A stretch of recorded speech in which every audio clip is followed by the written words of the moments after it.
আসসালামু আলাইকুম।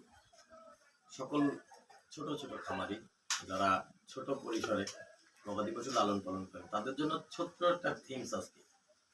যদি কোনো গাভী আপনার 60 দিন থেকে 120 দিনের ভিতরে বাছুর প্রসব করার পরে যদি হিটে না আসে তাহলে বুঝবেন এটা অস্বাভাবিক।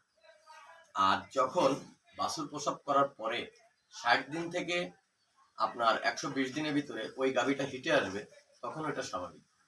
বুঝে নিবেন 60 দিন থেকে 120 দিনের ভিতরে ওই গবাদি প্রাণী হিটে না আসলে তার শরীরে ভিটামিনের ঘাটতি আছে, কৃমির সমস্যা আছে। এই সমস্যাগুলো সমাধান করবেন, পরবর্তীবার সে সময় মতো একদম উপযুক্ত সময় মতো সে হিটে চলে আসবে। আজ এই পর্যন্ত। আসসালামু আলাইকুম রহমতুল্লাহ।